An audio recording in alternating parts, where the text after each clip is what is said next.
start. Yes. Very good morning all of you. I welcome you all to the session of 12th standard secretarial practice. 12वीं secretarial practice में आप सभी लोगों का स्वागत है. We have started with a new chapter that is called as sources of finance. Now I want pin drop silence, please. What I expect now is pin drop silence. I have already informed you all that the most important chapter in the 12th standard syllabus is this particular chapter, chapter number 2, sources of finance.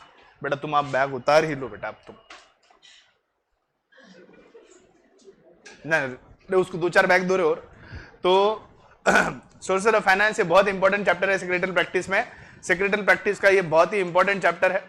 इस chapter के ऊपर ही पूरा secretarial practice का 12th standard का syllabus चलता रहेगा. I have told you that finance plays an important role in a business. तुम दिल की धड़कन में रहते हो और दिल की धड़कन फाइनेंस से चलती है बिजनेस की. ठीक उसी तरह से दिल की धड़कन का चलना इसलिए जरूरी है कि इंसान जिंदा रहे. Momos you come let's. Momos momos what is time momos. पाऊस आला कुठे गार्डन में. गार्डन में क्यों गया तू. हाँ सुबह सुबह गार्डन संध्याकाळी भेटे तो सकाळ सकाळ काय. अच्छा ठीक है चलो आ जाओ मुद्दे पे आओ. भटको मत. भटको मत मुद्दे पे आओ. तो finance holds a very important role in the entire business. I have told you very clearly that corporate finance deals with two decisions, financing decision and investment decision. Investment decision का कहीं भी relevance हमारे secretarial practice में नहीं. अरे क्या बात है आज तो. I believe twinning, very good, छान छान, very good, सुंदर सुंदर, best friends forever. तो हाँ कहाँ था मैं. हाँ इन्वेस्टमेंट डिसीजन. इन्वेस्टमेंट डिसीजन का कोई भी पार्ट हमें सेक्रेटरियल प्रैक्टिस पे नहीं है. What we have in secretarial practice is particular financing decision. Financing decision के बारे में हम बात करने वाले हैं. फाइनेंसिंग डिसीजन के ऊपर पूरा 12th स्टैंडर्ड सेक्रेटरियल प्रैक्टिस है जिसमें हमने देखा है कि फाइनेंसिंग डिसीजन के अंदर बिजनेस में पैसा कैसा रेज किया जाता है इसके बारे में बात करते हैं. मेजरली सबसे पहले बिजनेस को यह समझना होता है कि कैपिटल रिक्वायरमेंट बिजनेस में कितनी है. एक बार हमें कैपिटल रिक्वायरमेंट समझ गया then will be making a decision on the capital structure. Exactly कितना डेट कैपिटल या बोरोड कैपिटल लाना है, कितना इक्विटी या ओन कैपिटल लाना है. एक बार कैपिटल स्ट्रक्चर तय हो गया, तय होने के बाद the next thing we have to decide is upon the sources of capital, the various sources of capital of owned as well as the borrowed capital. कल इसका मोटा मोटी मैंने आपको इंट्रोडक्शन दिया था कि इक्विटी कैपिटल के दो सोर्सेस, ओन कैपिटल के दो सोर्सेस होते हैं. एक होता है शेयर कैपिटल, दूसरा होता है retained earnings.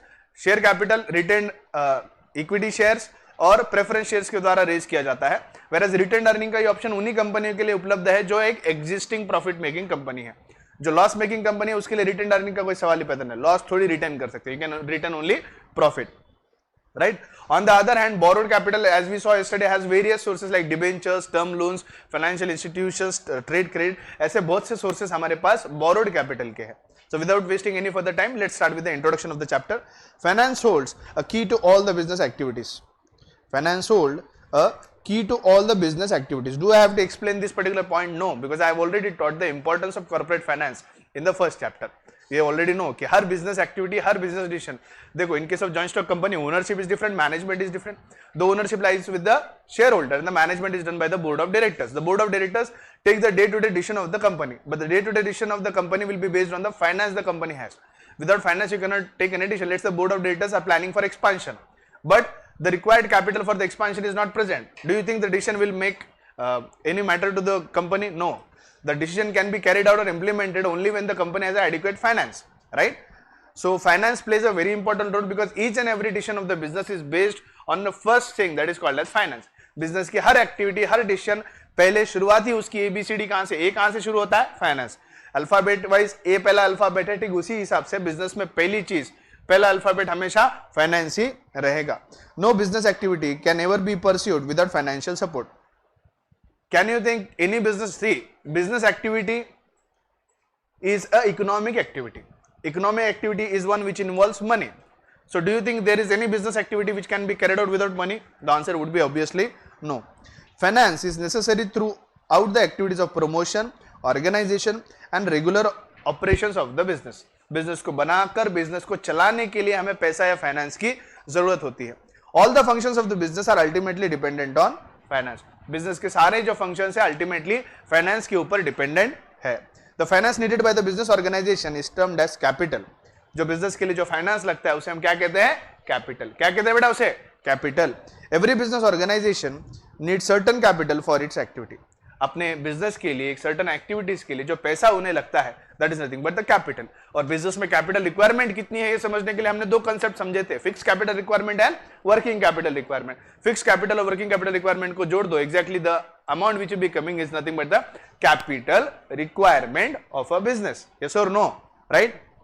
A joint stock company, which is modern form of business organization, being a large undertaking, requires huge amount of capital in the business. This huge capital collection or capital formation has a special significance in the management of the joint stock company. Business large scale पे करना है तो large amount of capital लगेगा। जब तक large amount of capital procure नहीं होगा, large scale business carry out नहीं हो सकता। 10 करोड़ का प्लांट है, पैसे आपके पास 2 करोड़ जमा है, 10 करोड़ की प्लांट की आइडिया धरी की धरी रह जाएगी। 10 करोड़ की प्लांट की आइडिया, बिजनेस की आइडिया तभी एक्सरसाइज की जा सकती है जब 10 करोड़ रुपए आपके पास रेडी है। Right? Capital formation is a process of collection of capital from various sources according to the financial plan. देखो, सबसे पहले हम बिजनेस क्या करना है, बिजनेस आइडिया के साथ आते हैं। बिजनेस आइडिया के साथ आने के बाद the first thing you have to answer is what is my capital requirement. इस बिजनेस आइडिया के लिए कैपिटल रिक्वायरमेंट क्या है? बिजनेस के कैपिटल रिक्वायरमेंट समझने के बाद हम डिसाइड करेंगे हमारा कैपिटल स्ट्रक्चर क्या है। Capital structure, let's say I am keeping a balance 50-50, आधा मेरा आधा किसी और का, तो 50-50 इज द रेशियो। 50%, 50% और 50% डेट एंड 50% ओन्ड कैपिटल। तो 50% पैसा जो है, that 50% is coming from owned capital and remaining 50% has to come from borrowed capital. Now the next thing which will come to picture is financial plan. 50-50 के इस ratio के मुताबिक, 50-50 ratio के मुताबिक अब फाइनेंशियल प्लान बनेगा और इस फाइनेंशियल प्लान में बोरोड कैपिटल का जो 50% है वो कौन से सोर्सेज से हमें रेस करना है उसकी प्लानिंग की जाएगी। ओन्ड कैपिटल का जो 50% पैसा रेस करना है वो कौन से सोर्सेज से रेस किया जाएगा इसकी प्लानिंग करनी होगी। तो फाइनेंशियल प्लानिंग का काम यहां से आगे शुरू होता है। फाइनेंशियल प्लान बाद में, सबसे पहले अंडरस्टैंडिंग द कैपिटल रिक्वायरमेंट, फिर इसके बाद deciding upon the capital structure, फिर उसके बाद making the financial plan and उसके बाद finalising the sources of finance. Are you getting my point? Corporate finance, yes everyone please pay attention. Corporate finance में पहला स्टेप क्या होता है किसी भी कॉर्पोरेट फाइनेंस में? What is the first step we have?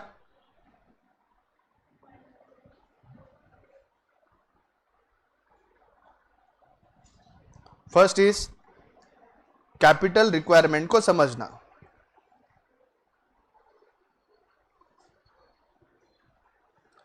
Understanding the capital requirement of the business. Yes or no? After understanding the capital requirement of the business, the next thing we have to decide upon is the capital mix, or you can say the structure, जिसके अंदर हम कितना date कितना equity लेंगे इसका decision लेंगे। First is capital requirement, second understanding capital mix, after this we have to prepare a financial plan.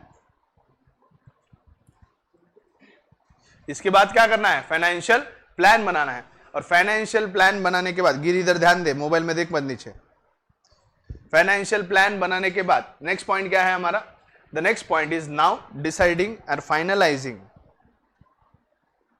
Finalising the sources of finance.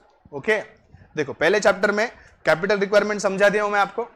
कोई भी बिजनेस को शुरू करने के लिए सबसे पहली जो चीज समझनी होगी वो होगी capital requirement. Capital requirement fixed और वर्किंग कैपिटल के द्वारा किस तरह से समझी जाती है मैंने आपको बताया। सबको समझ में आया? सबको समझ में आया? पहला पॉइंट खत्म हुआ। सेकंड है कैपिटल मिक्स। कैपिटल मिक्स का डिसीजन किस हिसाब से होता है ये भी बताया। कैपिटल मिक्स में हम ये डिसाइड करते हैं कि बोरोड कैपिटल कितना होगा और ओन्ड कैपिटल कितना होता है। राइट? तो कैपिटल मिक्स का पॉइंट भी क्लियर है। अब आया फाइनेंशियल प्लान। फाइनेंशियल प्लान मतलब it's just a plan which is prepared to ensure कि जो हमने कैपिटल मिक्स तय किया है उसके हिसाब से हम सोर्सेस की प्लानिंग करें। अब फाइनली अब जो हमें सीखना है that is financing from the various sources of finance. जो अलग अलग सोर्सेस हमारे पास है। राइट? अब जो मैं दिन भर लेक्चर देता हूं, आप दिन भर जो पढ़ते हो, पूरी एक्टिविटीज कैरी आउट करते हो, इसके लिए एनर्जी का सोर्स क्या है? फूड। अन्नम पपति नवा, food. Food is the source of energy. Food is the source of energy. और यहाँ पे तो पिज्जा खाए बगैर दिमाग में नहीं चलता है ना। तो food is the source of energy. खाना खाएंगे उससे एनर्जी आएगा, उससे हम दिन भर की दिनचर्या हम कर पाते। एक दिन खाना मत खाओ, उपवास करो। मैं तो उल्टा हूं, उपवास करता नहीं हूं, अगर उपवास किया तो 5 टाइम खाता हूं। तो अगर हम खाना ना खाए, उपवास करें, दिन भर कुछ भी ना खाए, तो दिमाग काम नहीं करता है, बॉडी वीक फील होता है, right. That means energy we derive is from food, right. ठीक उसी हिसाब से can I say food is the source of energy? Can I conclude food is the source of energy for human body? Yes और no? Food is the source of energy. ठीक उसी हिसाब से finance के भी कुछ सोर्सेस रहेंगे। तो कौन से सोर्स से ये पैसा आ रहा है? That is nothing but the classification of sources of finance. Source दो तरह के हैं, एक होता है ओन, दूसरा होता है बोरोड। यस और नो? राइट। चलिए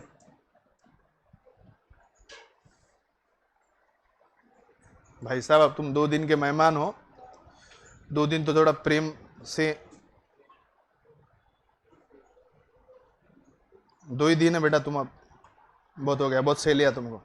A joint stock company collects huge funds for the different sources.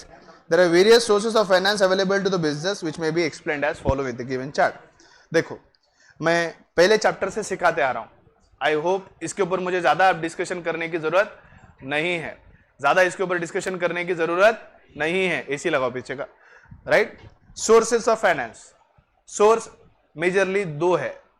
इंसान के हाथ कितने हैं? 2। रिया, कितने हाथ है बेटा? 2 ही है ना? फिक्स, लॉक कर दूं? नक्की ना? अच्छा, right hand, right hand, left hand. अच्छा, राइट हैंड क्या है? Own capital. लेफ्ट हैंड क्या है? Borrowed capital. कल मैंने सिखाया था, आपने 2 हाथ है, 2 में से राइट हैंड वो है जिसका हम ज्यादातर इस्तेमाल करते हैं, वो मेरा क्या है? Owned capital. दूसरा हाथ क्या है मेरा? Left hand. Left hand is my borrowed capital.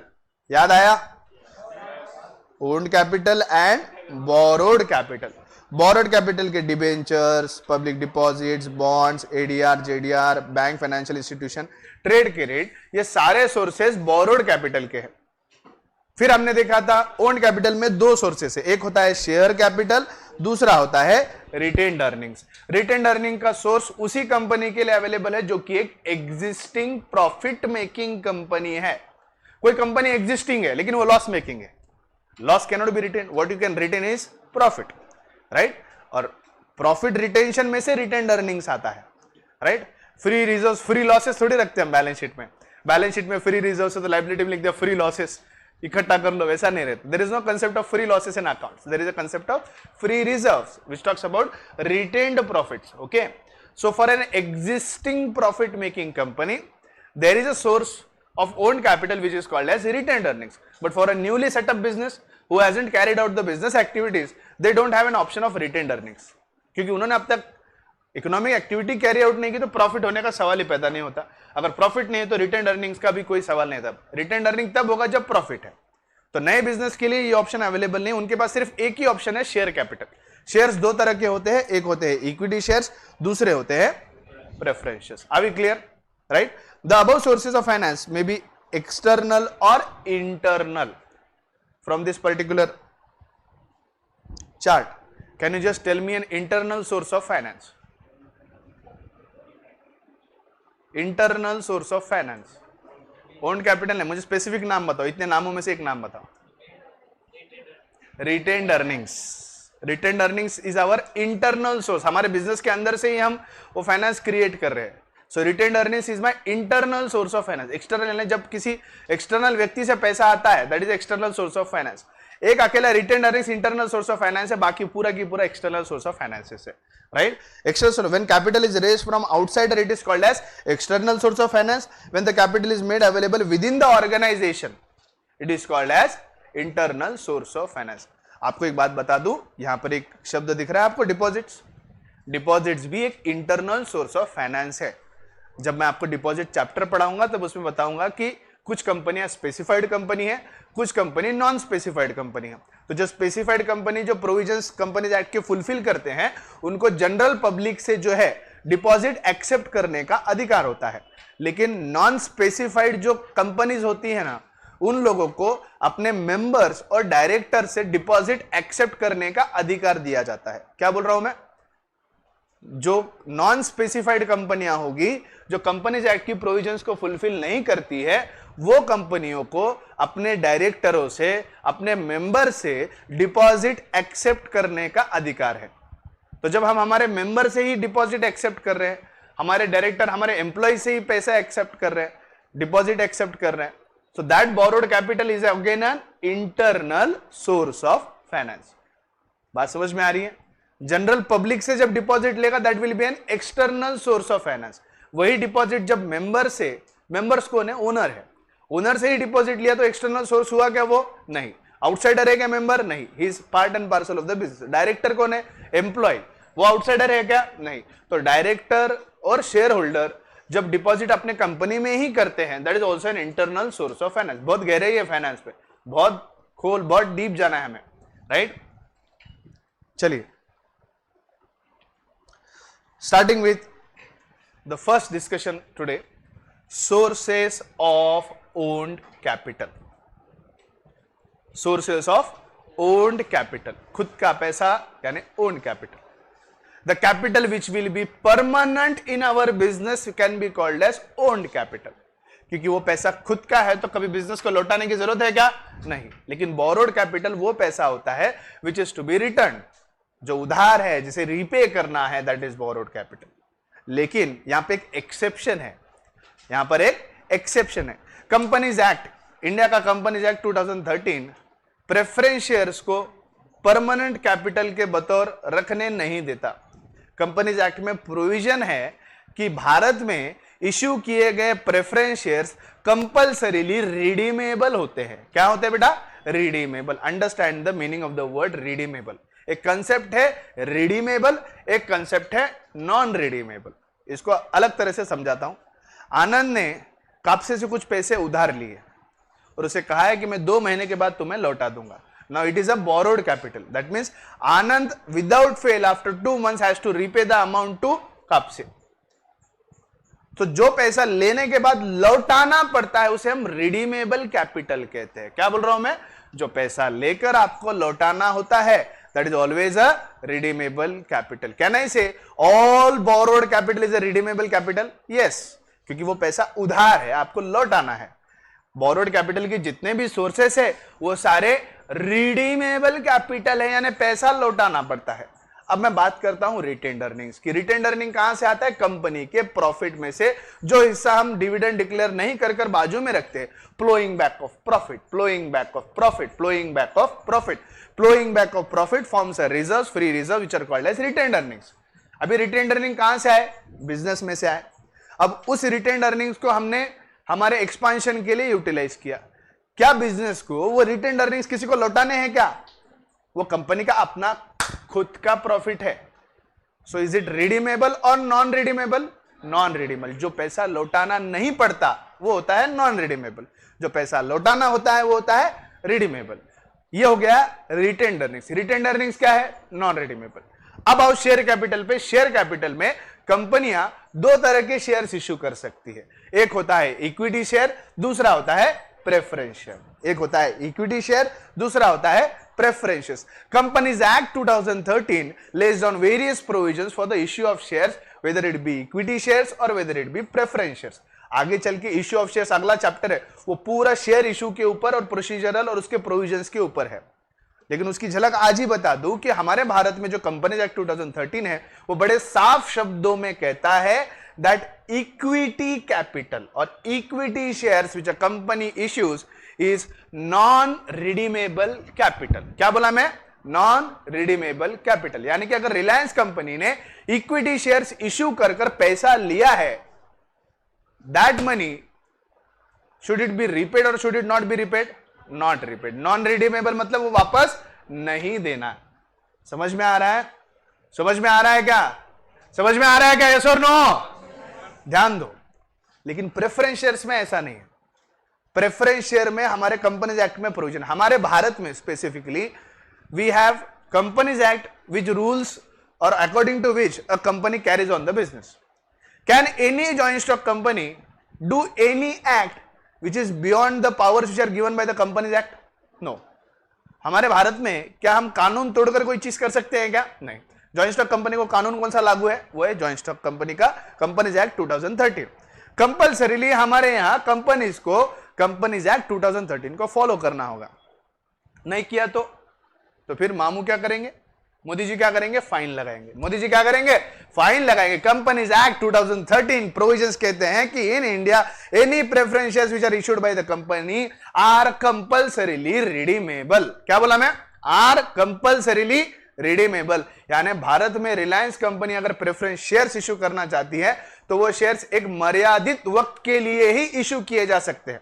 It's also long term source of finance, तो नॉर्मली 5 साल 10 साल 15 साल ऐसे वक्त के लिए वो शेयर्स इशू करते हैं, लेकिन उसमें टाइम लिमिट आपको मेंशन करना पड़ेगा और उतना टाइम पीरियड होने के बाद कंपनी को विदाउट एनी डिफॉल्ट पूरा की पूरा पैसा उस प्रेफरेंस शेयर होल्डर को लौटाना पड़ेगा और उनसे शेयर वापस खरीदने पड़ेंगे। इक्विटी शेयर्स में ऐसा फंडा नहीं है। इक्विटी शेयर्स में एक बार शेयर्स खरीद लिए, कैपिटल कंपनी का हो गया, शेयर्स वो उसके हो गए। अगर उसको पैसा चाहिए तो he can transfer the shares. जैसे रिलायंस के शेयर्स आनंद ने लिए, अब आनंद कंपनी को नहीं बोल सकता ये शेयर्स वापस लो, मुझे मेरे पैसे दो। It is a permanent source of capital which is non redeemable. Anand के पास एक ही ऑप्शन है, Anand can transfer his shares to Aditya Kapse. वो अपने शेयर्स आदित्य को बेचकर उससे पैसे ले सकता है, provided the company is a public limited company, because a private company restricts the transferability of shares. Do you remember joint stock company? Yes or no? A private company restricts the transferability of shares. Are you getting my point? सब चीजें brush up करो, सब चीजें brush up करो, right? चलो हाँ पूछो, क्या पूछना है? तो भी देना पड़ेगा, कुछ भी हो जाओ पैसा लौटाना पड़ता है। उसके ऊपर आऊंगा मैं, अभी चिंता मत करो। लेकिन इतना है कि जैसे बोरोड कैपिटल होता है ना बेटा, borrowed capital has a charge over the assets of the company. You know what is mean by charge? मतलब इनडायरेक्टली जो हम पैसा उधार लेते हैं उन लोगों को हमारी प्रॉपर्टी गिरवी देते हैं। वैसे प्रेफरेंस शेयर कैपिटल है। अल्टीमेटली प्रेफरेंस शेयर्स क्या है? बोरोड कैपिटल बोला कि ओन कैपिटल बोला? क्या बोला हूं मैं? सोर्स क्या है वो? Is it borrowed, is it owned? Owned. तो भी एक और बात यहां पे उसने अच्छी पूछी, समझने की कोशिश करो कि कंपनी अगर नुकसान में रही तो क्या? प्रेफरेंस शेयर होल्डर का पैसा डूब जाता है। अल्टीमेटली वो कौन है? ओनर ऑफ द बंगलो, है ना? अल्टीमेटली वो कौन है? ओनर है, ओन्ड कैपिटल में आता है। वो बोरोड में है क्या? नहीं। अगर वही बोरोड में होता तो कंपनी के एसेट बेचकर उसके पैसे चुकाए जाते। समझ में आ रही है बात? अब देखो दो तरह के कैपिटल मैंने बताए थे, एक ओन्ड एक बोरोड। अभी के लिए मतलब समझने की कोशिश करो कि ओन्ड कैपिटल जो है वो हमारा प्रेफरेंस शेयर्स है और बोरोड में हमारा डिबेंचर्स है। जब कंपनी डिबेंचर्स इशू करेगी ना, अभी आगे प्रोसीजर में आपको सिखाऊंगा, जब कंपनी डिबेंचर्स इशू करती है, जितने वैल्यू के डिबेंचर्स इशू करे उतनी वैल्यू के कंपनी के एसेट उनको गिरवी रखने पड़ते हैं। 100 करोड़ के डिबेंचर्स अगर कंपनी ने इशू किए तो 100 करोड़ के एसेट उनको गिरवी रखने पड़ेंगे। यानी कल को कंपनी में नुकसान में चले गई तो वो 100 करोड़ के एसेट को कंपनी हाथ नहीं लगा सकता। वो 100 करोड़ के कंपनी का एसेट बेचकर डिबेंचर होल्डर का कैपिटल लौटाया जाएगा। ऐसी कोई सिक्योरिटी प्रेफरेंस शेयर होल्डर को नहीं मिलती because it is a owned capital. Are you getting my point? तो जब कभी भी कंपनी दिवाला निकाल लेती है तो ऐसे केस में पूरा कंपनी का एसेट बेचकर पहले बोरोड कैपिटल को रीपे किया जाता है। क्या बोल रहा हूं मैं? बोरोड कैपिटल को, इधर ध्यान दो रे पीछे वाले, बोरोड कैपिटल को लौटाया जाता है। उसके बाद अगर कंपनी के पास कुछ एसेट या पैसा बच गया तो उसका रीपेमेंट पहला होगा प्रेफरेंस कैपिटल का। इसीलिए उसे प्रेफरेंस शेयर कहते हैं, because they enjoy preferential right, जिसके ऊपर मैं आऊंगा। आई बात समझ में? लेकिन डिबेंचर इशू करने के लिए उतनी सिक्योरिटी या उतने के एसेट आपको गिरवी रखने पड़ते हैं, मॉर्गेज करने पड़ते हैं। वैसा कोई फंडा प्रेफरेंस शेयर में नहीं है। कल को कंपनी नुकसान में चले गई, कंपनी ने पूरे एसेट बेचकर ज्यादा से ज्यादा बोरोड कैपिटल लौटाया तो इक्विटी शेयर होल्डर्स के साथ साथ प्रेफरेंस शेयर होल्डर का कैपिटल डूब जाता है। उसका कोई कुछ नहीं कर सकता, क्योंकि वो क्या है? Owner of the bungalow, owned capital में आते हैं। वो बोरोड में आते हैं क्या? नहीं आते। ये बेसिक डिफरेंस है ओन्ड और बोरोड के बीच में। बोरोड वाले पैसा मांग सकते हैं, नहीं पैसा है तो एसेट बेच के वो पैसा वसूल करेंगे, लेकिन ओन्ड वालों का क्लेम करना, कैपिटल क्लेम करने का कोई अधिकार नहीं होता, क्योंकि अल्टीमेटली वो अपने हैं। कौन है? अपने। आई बात समझ में? समझे क्या? अपने और पराए कि नहीं समझे? चलो आओ सोर्सेस ऑफ कैपिटल पे। The capital raised by the company with the help of the owners or shareholders is called as owned capital or ownership capital. The shareholders purchase shares of the company and supply necessary capital. It is one of the form of owned capital. Another form of owned capital is retained earnings. It is also called as plowing back of profit. It is reinvestment of the profit in the business of the company itself. Retained earning is an internal source of finance. Are we clear? Are we clear? Owned capital is regarded as permanent capital as it return only at the time of winding up of the company. Company जब wind up होगी, company जब बंद होगी, तभी उसका पैसा लौटाया जाता है. लेकिन इसके अंदर एक्सेप्शन प्रेफरेंस शेयर से, वहां पे पूरा नहीं कवर किया उन्होंने. Preference share is an exception. Preference share winding up के लिए नहीं, जितने टाइम पीरियड के लिए है उतने टाइम पीरियड के लिए ही इशू किया जाएगा और उतने टाइम पीरियड में ही रीपे करना पड़ता है. तो ओन्ड कैपिटल में सारा कैपिटल क्या है? Compulsorily non redeemable. लेकिन प्रेफरेंस शेयर से जो इशू करके जो कैपिटल रेस किया है वो क्या है? रिडीमेबल कैपिटल यानी रीपेबल कैपिटल. प्रेफरेंस शेयर से जितना कैपिटल आप रेस करोगे वो टाइम पीरियड के एक्सपायरी के बाद रीपे करना कंपल्सरीली होता है. अभी okay? Owned capital is a form of share capital, provide initial source of capital for new company. It can be raised anytime later to satisfy additional capital needs of the company. However, retained earnings cannot be initial source of capital, but it can be important source of capital when the company runs its business profitably during its existence. इसलिए मैं क्या बोला? Retained earnings का ये जो option है बतौर source of finance, it is available only to a existing profit making company. For a newly set up business, retained earning का ऑप्शन अवेलेबल नहीं होता.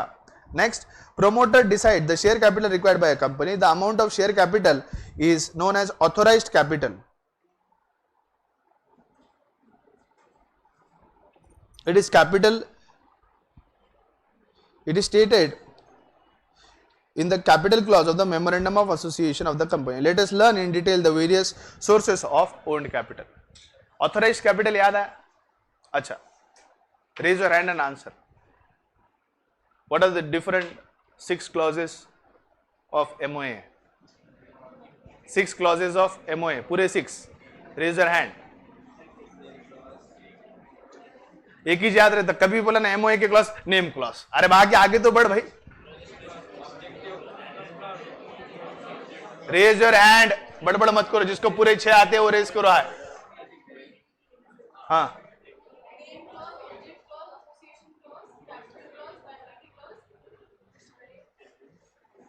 और एक एड्रेस क्लॉज. एग्जैक्टली, ये सारे 6 क्लॉजेस है. इन 6 क्लॉजेस में से एक क्लॉज क्या है? Capital clause. The capital clause of the memorandum of association of a company states the authorized capital of a company. Now understand this point. What is exactly authorized capital? Explain.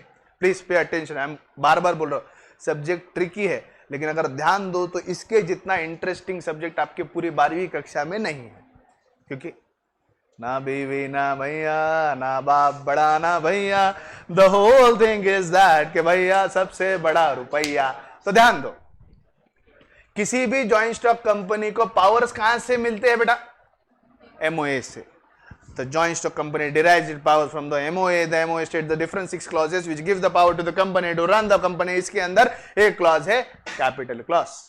The capital clause states the amount and how and कैसे company capital raise करेगी. कैसे हुआ तू इतना जरूरी, कैसे हुआ.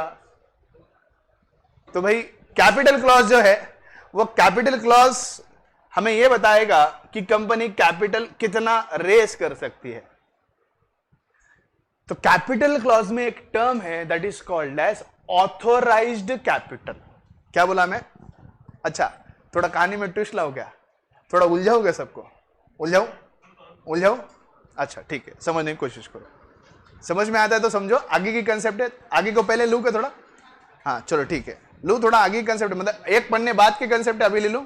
ठीक है, समझ में आता है कि देखें कितने लोगों को ध्यान में आता है, कितने लोगों का concentration. Please pay attention.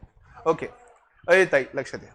So the point to be noted here is, company अपने कैपिटल क्लॉज में से, अपने कैपिटल क्लॉज में एक कैपिटल के बारे में कहती है that is called as authorised capital. Please pay attention, please pay attention. Riya Chakraborty, मैं देखो सवाल पूछूंगा, कंपनी के एमओए में ऑथोराइज्ड कैपिटल के बारे में कहा गया है। किसके बारे में कहा गया है? Authorised capital. Now the authorised capital of the company states the amount of capital a company can raise by issuing shares. ये फेकून दे रहे, जाऊ दे, नको, बहुत नुकसान हुआ अपना पहले से। कहां था मैं? हाँ, the capital clause states about the authorized capital of the company. My dear friends, authorized capital states the amount of capital which a company can raise by issuing shares. किसी भी कंपनी के पास कितने वैल्यू के shares issue करने का अधिकार है वो दिया जाता है in the capital clause of the MOA which is mentioned in the authorised capital of the company.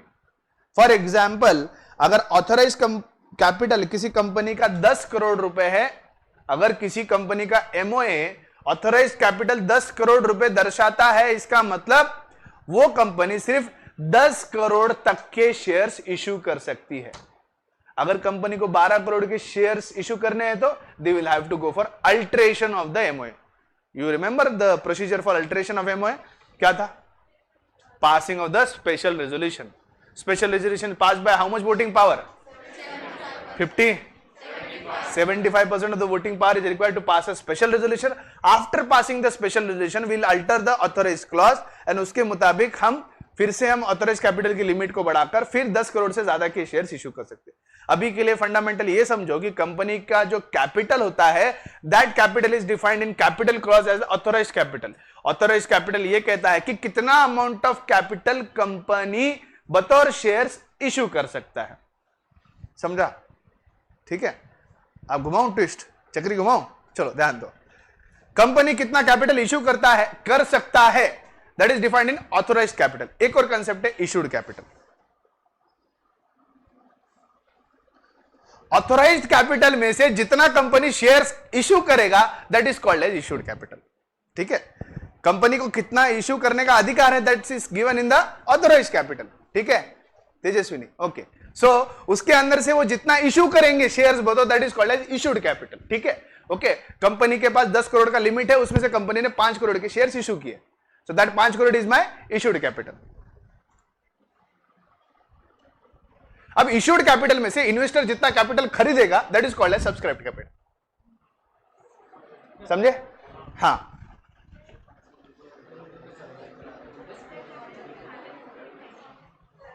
Subscribe capital का कंडीशन यह है कि जो कंपनी अपने शेयर्स इशू करता है, इशू किए गए वैल्यू ऑफ शेयर्स में से 90% के मिनिमम शेयर्स सब्सक्राइब होने चाहिए, यानी खरीदे जाने चाहिए।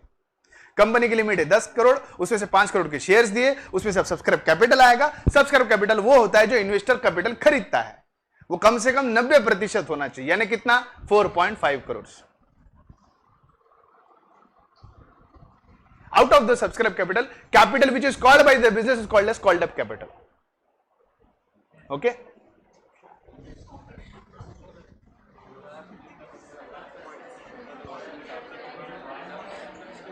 लेट से कंपनी को 4.5 करोड़ में से अभी सिर्फ 2 करोड़ की जरूरत है, तो company has called capital of 2 crore, so 2 crore is my called up capital. फिर 2.5 करोड़ क्या है? It is called as uncalled capital. Out of the subscribe capital, the capital which is not called by the company is called as uncalled capital. समझे? Okay.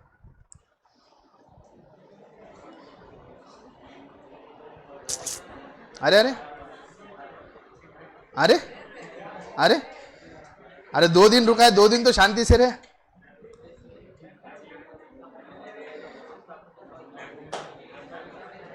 अच्छा, अब मैं क्या बोला? Subscribe capital में से जो कैपिटल बुलाया जाता है that is called as called up capital. Subscribe capital में जो कैपिटल बुलाया नहीं गया that is called as uncalled capital. तो अनकॉल्ड कैपिटल क्या हुआ? 2.5 crore. Out of the called capital, the capital which is actually paid by the investors is called as paid up capital.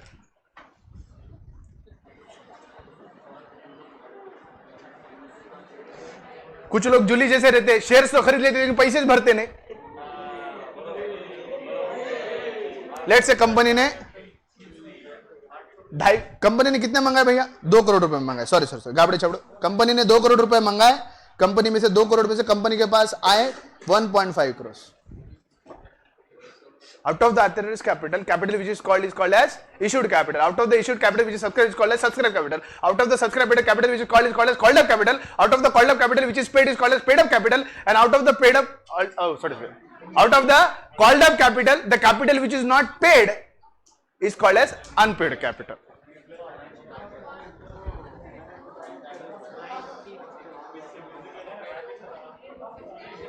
अब बताओ अनपेड कितना हुआ? 95.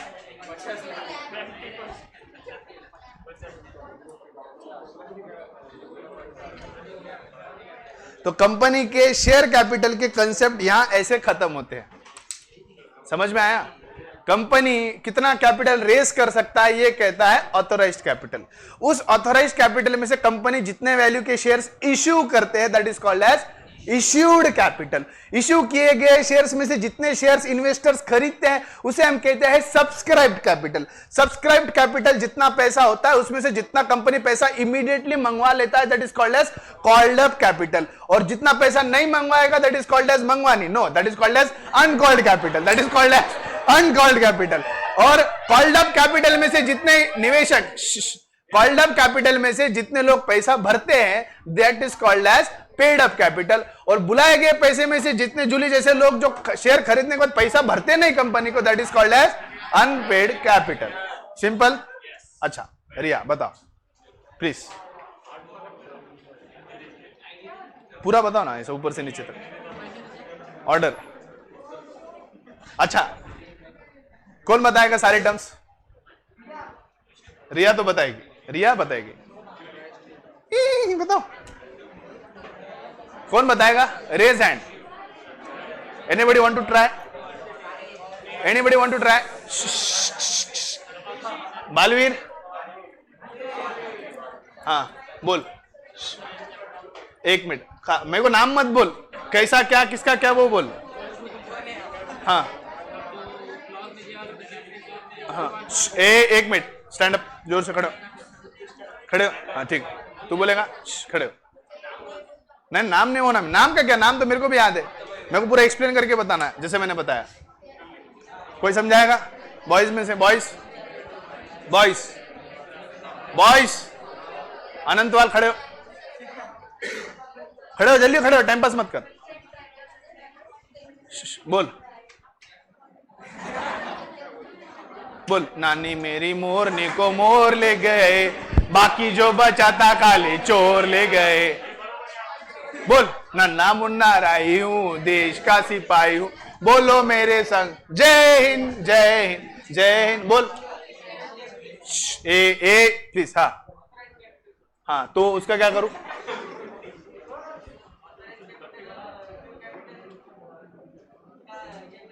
क्या करते? ये क्या करते? जो कैपिटल का ये करते. हाँ जो कैपिटल करते. हाँ कैपिटल करते. हाँ जो इशू करते हैं वो ऑथराइज्ड कैपिटल. जो इशूड है हाँ तो वो क्या है? तो ऑथराइज क्या है? पूरा कैपिटल मतलब कहां दिया है? क्या बोला? क्या पूरा क्या? क्या पूरा क्या भाई साहब?